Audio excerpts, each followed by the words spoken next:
Vishnu sir ಸಮಾಧಿ ಒಟ್ಟಿಗೆ ಏನು ನಡೀತೋ ನಡಿಬಾರ್ದಿತ್ತು ಅನ್ನೋದಕ್ಕಿಂತ ಹೆಚ್ಚಾಗಿ ಒಂದೊಂದು ಅರ್ಥ ಬಹಳ ಚೆನ್ನಾಗಿ ಮಾಡ್ಕೋಬಹುದು. ಇಲ್ಲಿ ಏನಂದ್ರೆ ಒಬ್ಬೊಬ್ಬರಿಗೆ ಒಂದೊಂದಿಲ್ಲಿ ನಮ್ಮದೇ ರಾಜ್ಯ, ನಮ್ಮದೇ ಊರು, ನಮ್ಮದೇ ಕಲಾವಿದರು. ಸೊ ಹೀಗಿರಬೇಕಾದ್ರೆ ನಾನೆಲ್ಲ ಅಭಿಮಾನಿಗಳಲ್ಲಿ ಕೇಳ್ಕೊಳ್ಳೋದು ಒಂದೇನೆ, ಇನ್ನು ನಾವು ಓಡಾಡಿದ್ದಾಯ್ತು, ನೀವುಗಳು ಓಡಾಡಿದ್ದಾಯ್ತು, ಎಲ್ಲರಲ್ಲೂ ಮನವಿ ಮಾಡ್ಕೊಂಡಿದ್ದಾಯ್ತು, ದಯವಿಟ್ಟು ಇದನ್ನ ಮಾಡಿಕೊಡಿ, ಸ್ವಲ್ಪ ನೋಡಿ. ಯಾಕಂದ್ರೆ ಒಂದು ಅಳಿಲ್ ಶಕ್ತಿ ಬೇಕಾಗಿತ್ತು ಇದನ್ನ, ಈ ಸಮಾಧಿನ ಉಳಿಸ್ಕೊಳ್ಳೋದಕ್ಕೆ. ಯಾರಿಗೆ ಅಧಿಕಾರದಲ್ಲಿದ್ದು ಯಾರಿಗೆ ಆ ಶಕ್ತಿ ಇತ್ತು ಅವ್ರ ಬಗ್ಗೆ ಹೇಳ್ತಾ ಇದ್ದೀನಿ.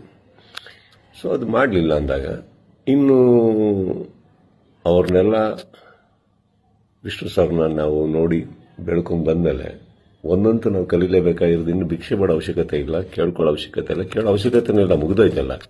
ಮಾಡಾಗಿದೆ, ಮಾಡಬೇಕು ಅಂತ ಇದ್ದಿದ್ರೆ ಇಷ್ಟೊತ್ತಿಗೆ ಮಾಡಿರೋರು. ಮಾಡಿಲ್ಲ ಅಂದಮೇಲೆ ಎಲ್ಲರೂ ಒಂದು ಅರ್ಥ ಮಾಡ್ಕೊಳ್ಳಿ, ಯಾರು ಏನು ಹೇಗೆ ಎತ್ತಿಟ್ರು ಇದು ನಾವೇ ಅಂತ ತೋರಿಸ್ಕೊಟ್ಟಾಗಿದೆ. ಇನ್ನಿದ್ರಲ್ಲಿ ನೀವು ಅರ್ಥ ಮಾಡ್ಕೊಳ್ಳೋಕೆ ಎಷ್ಟಿದೆ ಅರ್ಥ ಮಾಡ್ಕೊಂಡ್ಬಿಟ್ಟು ಇನ್ನು ನಾವೇನು ಮಾಡಬೇಕು ಅಂತ ನೋಡೋಣ.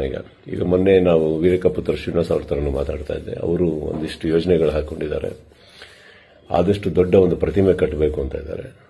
ಅದನ್ನು ಮಾಡೋಣ, ಬೆಟರ್ ಅಲ್ಲ? ಅದನ್ನು ಮಾಡೋಕ್ಕೆ ನನ್ನ ಸಂಪೂರ್ಣ ನಾನೇನು ಮಾಡಬೇಕು ಖಂಡಿತ ನನ್ನ ಕಡೆಯಿಂದ ನಾನು ಮಾಡೇ ಮಾಡ್ತೀನಿ.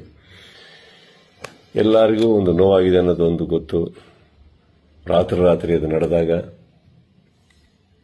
ಹೇಳಿತನವೂ ಹೌದು, ಮಾಡಿದವ್ರದ್ದು ಬಿಡಿ. ಆ್ಯಂಡ್ ನೋವಾಗುತ್ತೆ, ಬಿಟ್ಟಾಕಿ, ಈಗೇನು ಪ್ರಾಬ್ಲಮ್ ಇಲ್ಲ. 10 ನಿಮಿಷ ಕಣ್ಣೀರು ಹಾಕಬೇಕು, 11 ನಿಮಿಷ ನಾವೇನು ಮಾಡಬೇಕು ಅಂತ ಯೋಚನೆ ಮಾಡಿ ಮುಂದೆ ಹೋಗೋದು ನನ್ನ ಅಭ್ಯಾಸ. ನೀವೆಲ್ಲರೂ ಅದೇ ಮಾಡ್ತೀರಾ ಅಂದ್ಕೊಂಡಿದ್ದೀನಿ. ಕೈ ಚಾಚಿದ್ ಸಾಕು, ಇನ್ನೇನು ಮಾಡಬೇಕು ನಾವು ಮಾಡೋಣ. ಜೈ ವಿಷ್ಣು ಸರ್.